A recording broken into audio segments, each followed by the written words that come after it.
नमस्कार दोस्तों, आज के वीडियो में हम बात करने वाले हैं कांगो बेसिन की पिग्मी जनजाति के बारे में। पिग्मी जनजाति विश्व की प्रमुख जनजातियों में से एक है।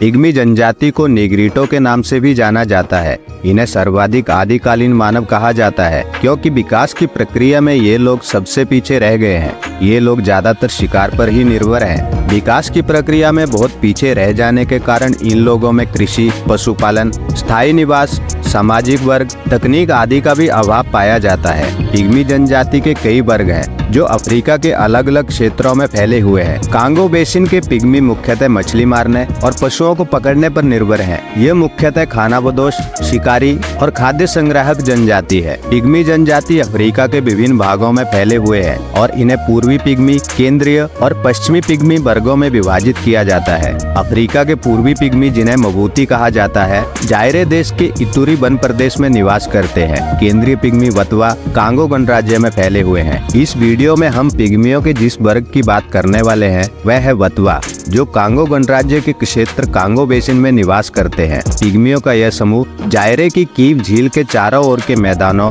और उच्च पर्वतीय भागों तथा रवांडा बुरुंडी में निवास करते हैं। कांगो बेसिन का विस्तार विषुवत रेखा के दोनों ओर है, अतः यहाँ अधिक ऊंचे भागों को छोड़कर तापमान निरंतर ऊंचाई के अनुपात में कम होता जाता है। कांगो बेसिन की उष्ण और आर्द्र जलवायु के कारण यहाँ घने वन पाए जाते हैं और कांगो बेसिन विश्व के सर्वाधिक घने जंगलों में से एक है। यहाँ के वनों में सदाबहार चौड़ी पत्ती के वृक्ष पाए जाते हैं। यहाँ के वृक्षों की लंबाई काफी ज्यादा होती है, जिस कारण सूर्य का प्रकाश धरातल तक नहीं पहुँच पाता है। इन वनों से पिग्मी लोग अपनी जरूरत की वस्तुएं प्राप्त करते हैं, जैसे कि बांस, सेमल की रुई, तेल, रबड़, लकड़ी और चमड़ा रंगने के लिए विभिन्न प्रकार के अर्क, औषधियों में कोकीन, कपूर आदि प्राप्त करते हैं। पिग्मियों का कद छोटा होता है। पुरुषों की लंबाई 52 इंच से 58 इंच के बीच होती है। स्त्रियों की सामान्य लंबाई 54 इंच होती है। इनकी चमड़ी का रंग पीलापन अथवा ललाई लिए हुए भूरे रंग से गहरे भूरे रंग का होता है। इनके जबड़े बाहर की ओर निकले हुए होते हैं।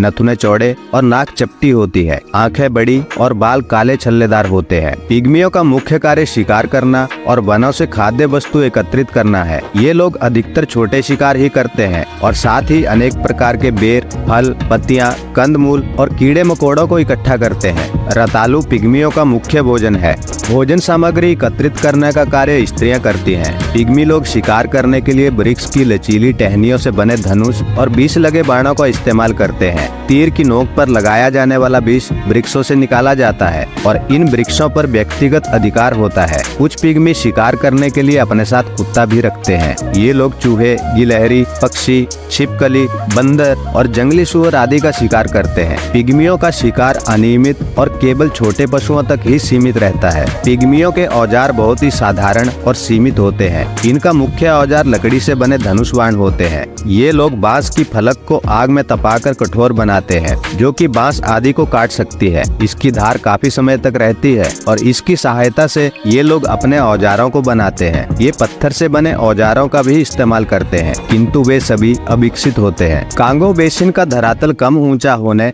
और उष्ण जलवायु के कारण पिग्मियों को वस्त्रों की आवश्यकता नहीं होती है। इसी कारण बहुत से पिग्मी बिना वस्त्र के ही रहते हैं। पेड़ों की छाल और वनस्पति रेशों से बनी लुंगी अपने कूल्हे के चारों ओर लपेटे रखते हैं। पिग्मी लोग रात्रि में अपने पड़ोसियों की बस्ती में जाकर निश्चित स्थान पर पत्तियों में लपेटकर मांस रख देते हैं। दूसरे दिन उसी स्थान पर इनको आवश्यकता की कृषि उपज रखी मिलती है। ये लोग उसे उठा लाते हैं क्योंकि दोनों ओर के समूह एक दूसरे की परंपरागत आवश्यकताओं को जानते हैं और प्रत्येक सौदे में वस्तुओं का मूल्य बराबर होता है। व्यापार की इस पद्धति को मौन व्यापार के नाम से जाना जाता है। पिग्मियों की मूलभूत सामाजिक इकाई बहुत छोटी होती है, जिसमें 20 या इससे अधिक लोग होते हैं। ये लोग जंगलों में अस्थायी रूप से निवास करते हैं और घूमते रहते हैं। पिग्मी जनजाति में विवाह दलों में होते हैं। इन लोगों में धार्मिक विश्वासों का केंद्र जंगल होते हैं। इस जनजाति में ऊंची जन्म दर पाई जाती है, किंतु महामारियों के कारण मृत्यु दर भी काफी ज्यादा है, जिस वजह से जनसंख्या में वृद्धि नहीं हो पाती है। पिग्मी महिलाएं अत्यधिक कठोर परिश्रम करती हैं तथा कई बीमारियों से पीड़ित रहती हैं। इस कारण वे शारीरिक दृष्टि से कमजोर होती हैं और उनमें जीवन शक्ति की कमी रहती है। दोस्तों,